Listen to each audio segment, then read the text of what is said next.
Welcome back to Nazmin live. आगे जान लेते हैं एक बार फिर से उत्तर प्रदेश के आज के सभी मुख्य समाचार, ताज़ा और बड़ी खबरों को। देखने से पहले आपने इस वीडियो को लाइक नहीं किया है तो अभी लाइक करें। साथ ही खबर को पहली बार देख रहे हो तो चैनल को अभी सब्सक्राइब जरूर करें।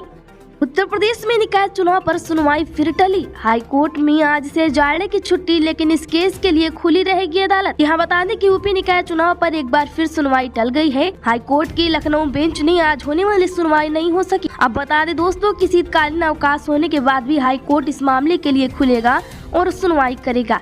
चुनाव की तारीखों की घोषणा पर लगाई गई रोक भी शनिवार तक बरकरार रहेगी। बताया जा रहा है कि हाई कोर्ट में नए केसों की ज्यादा संख्या होने के कारण पुराने केस पर आज सुनवाई नहीं हो सकी। खुशखबरी, अगले 1 साल तक मिलता रहेगा मुफ्त राशन। 80 करोड़ से अधिक लोगों को लाभ। केंद्र सरकार ने लिया बड़ा फैसला। जी हाँ दोस्तों, बता दें कि केंद्र सरकार ने राष्ट्रीय खाद्य सुरक्षा अधिनियम के तहत 81.35 करोड़ गरीबों को 1 साल तक मुफ्त अनाज देने का फैसला किया है। बता दें कि केंद्रीय मंत्रिमंडल की बैठक में गरीबों को मुफ्त अनाज बांटने का फैसला किया गया। इसमें यह तय किया गया है कि 81.35 करोड़ गरीबों को 1 साल तक खाद्यान्न उपलब्ध कराया जाएगा, जिससे पड़ने वाले करीब 2 लाख करोड़ रुपए के अधिक बोझ को केंद्र सरकार खुद उठाएगी।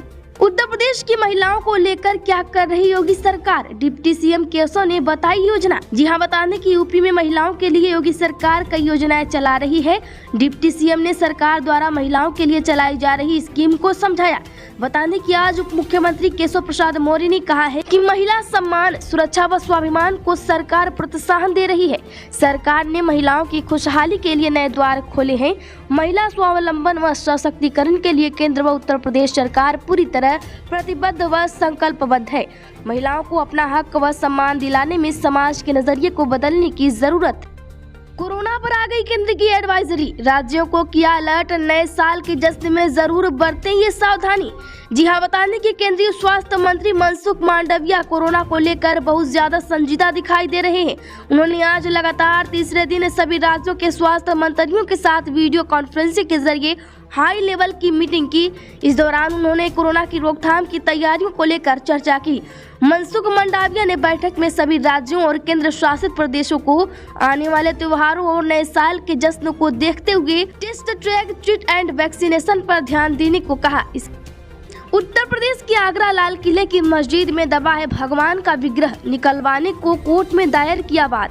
जी हाँ दोस्तों, बड़ी खबर सामने आ रही है। आगरा लाल किले में दीवाने खास के पास बनी बेगम साहिबा की मस्जिद की सीढ़ियों के नीचे दबे ठाकुर केशव देव महाराज के मूल विग्रह को निकलवा कर श्री कृष्ण जन्मस्थान में सुरक्षित रखवाने के लिए सिविल जज सीनियर डिवीजन की अदालत में वाद दायर किया गया है। बता दें कि अदालत ने अगली सुनवाई के लिए 23 जनवरी की तिथि निर्धारित की है। यूपी के लिए राहुल गांधी की भारत जोड़ो यात्रा का गेम प्लान डिकोड। समझे कैसे गागर में सागर भरने की है तैयारी। जी हाँ, बता दें कि कांग्रेस नेता राहुल गांधी के नेतृत्व में भारत जोड़ो यात्रा 3 जनवरी से उत्तर प्रदेश में प्रवेश करने वाली है।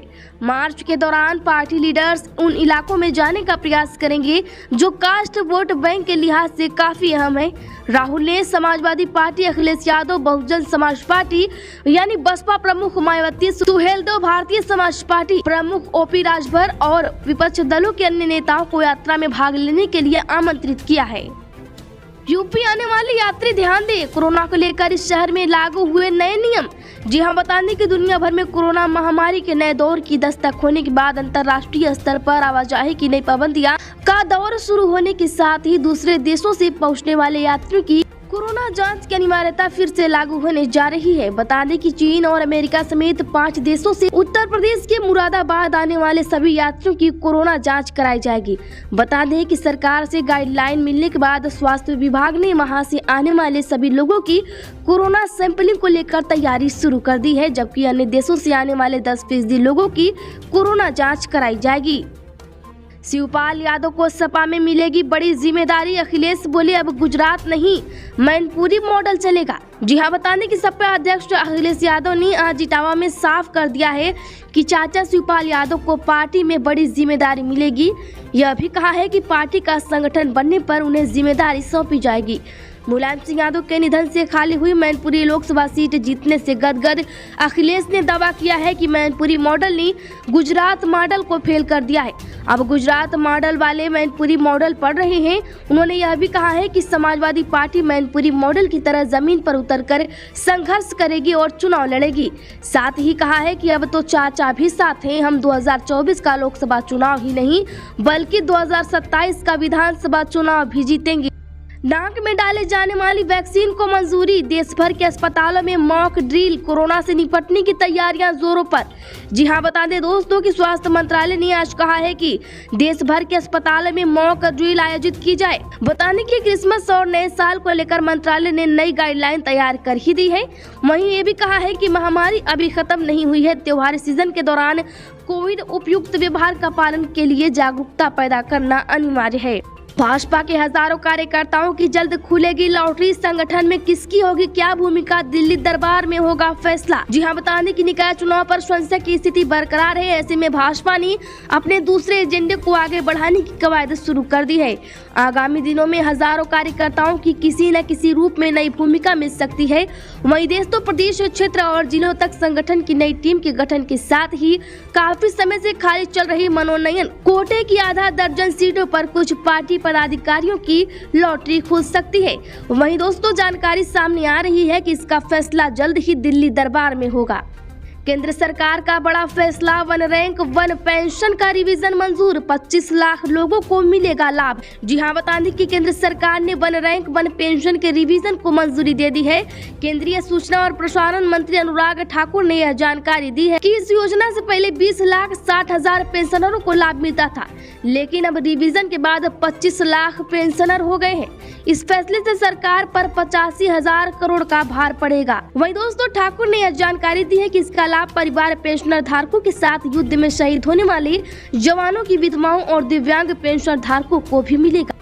असली चाचा मानेंगे तो होगा फायदा। चुनावी चाचा मानेंगे तो ठगे जाएंगे। शिवपाल केसव का अखिलेश पर तंज। यहाँ बता दें कि मैनपुरी लोकसभा उपचुनाव की जीत के बाद सपा में शामिल हुए शिवपाल को लेकर भाजपा अखिलेश पर लगातार हमलावर है। चाचा भतीजे की जोड़ी को लेकर भाजपा नेता तंज कसने से बाज नहीं आ रहे हैं। उप मुख्यमंत्री केशव प्रसाद मौर्य ने सपा में अब तक शिवपाल यादव को कोई महत्वपूर्ण जिम्मेदारी न मिलने पर तंज कस दिया है। उन्होंने कहा है कि अखिलेश अगर उन्हें असली चाचा मानेंगे तो कुछ फायदा हो सकता है, अगर चुनावी चाचा मानेंगे तो शिवपाल ठगे ही जाएंगे। एक दिन में 3.5 करोड़ से ज्यादा लोगों को हुआ कोरोना। चीन में तबाही का मंजर, टूटे सभी रिकॉर्ड्स।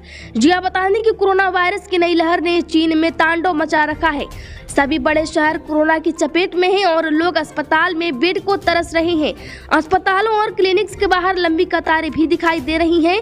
बताने की चीन सरकार पर हमेशा की तरह आंकड़ों को छिपाने के भी आरोप लग रहे हैं। वहीं अब सरकार की एक टॉप अथॉरिटी ने ऐसे आंकड़े पेश किए हैं जो कि पूरी दुनिया के लिए डराने वाले हैं। यानी 3 करोड़ 70 लाख कोरोना से संक्रमित मामले सामने आए। दुनिया में यह आंकड़ा एक दिन में सर्वाधिक है। जयंत चौधरी के मंच पर गहलोत, पायलट और सतपाल मलिक। मिशन 2024 की तैयारी या कुछ और। जी हां, बताने के पूर्व प्रधानमंत्री चौधरी चरण सिंह की जयंती के बहाने खतौली से चली सियासी हवा राजस्थान पहुंच गई है। रालोद के राष्ट्रीय अध्यक्ष जयंत चौधरी ने राजस्थान के भरतपुर में किसान सभा का आयोजन किया। इस किसान सभा में राजस्थान के मुख्यमंत्री अशोक गहलोत, कांग्रेस के वरिष्ठ नेता सचिन पायलट के साथ ही पूर्व राज्यपाल सत्यपाल मलिक भी शामिल हुए।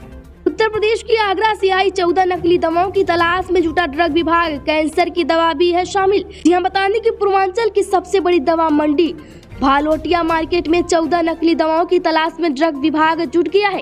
इनकी आपूर्ति आगरा से हुई है। वहीं दोस्तों बताने कि इनमें कैंसर, किडनी, लीवर और हृदय रोग की दवाएं भी शामिल हैं। इन दवाओं को लेकर शासन ने अलर्ट जारी किया है। उत्तर प्रदेश के वाराणसी में अब नो मास्क नो एंट्री। मंडल रेल चिकित्सालय ने जारी किए निर्देश, स्टेशनों पर भी मास्क लगाने की अपील। जी हां, बता दें कि मंडल रेल चिकित्सालय प्रशासन ने कोरोना से बचाव को लेकर बिना मास्क के अस्पताल में प्रवेश पर रोक लगा दी है। कोरोना के नए वेरिएंट से निपटने के लिए आज डॉक्टर सुनंदा चतुर्वेदी की अध्यक्षता में हुई बैठक में यह फैसला लिया गया है। No mask no entry. Uttar Pradesh में सपा के ट्विटर अकाउंट से अश्लील टिप्पणियों का आरोप, बीजेपी प्रवक्ता ने अखिलेश और नरेश उत्तम पर किया केस। जी हां, बता दें कि भाजपा के प्रदेश प्रवक्ता राकेश त्रिपाठी ने सपा, उसके राष्ट्रीय अध्यक्ष अखिलेश यादव और प्रदेश अध्यक्ष नरेश उत्तम पार्टी के खिलाफ एमपी एमएलए कोर्ट के विशेष एसडीएम अम्बरीश कुमार श्रीवास्तव की अदालत में केस दायर किया है। दोस्तों, बता दें कि अदालत ने केस दर्ज करते हुए बयान के लिए 7 जनवरी की तारीख दी है। बता दें कि श्री त्रिपाठी ने आरोप लगाया है कि समाजवादी पार्टी मीडिया सेल नाम के ट्विटर अकाउंट से लगातार अश्लील टिप्पणियां की जा रही हैं। उत्तर प्रदेश में पसमानदा मुसलमानों पर बसपा की भी नजर, मायावती ने सभी मंडल कोऑर्डिनेटरों को दिया लक्ष्य। जी हां, बता दें कि पसमानदा मुस्लिमों पर भाजपा के ध्यान केंद्रित करने से परेशान हुई बसपा अब इन्हें भी नए सिरे से अपने साथ जोड़ने की तैयारी कर रही है। इसके लिए बसपा सुप्रीमो मायावती ने सभी कोऑर्डिनेटरों को इसका लक्ष्य दिया है।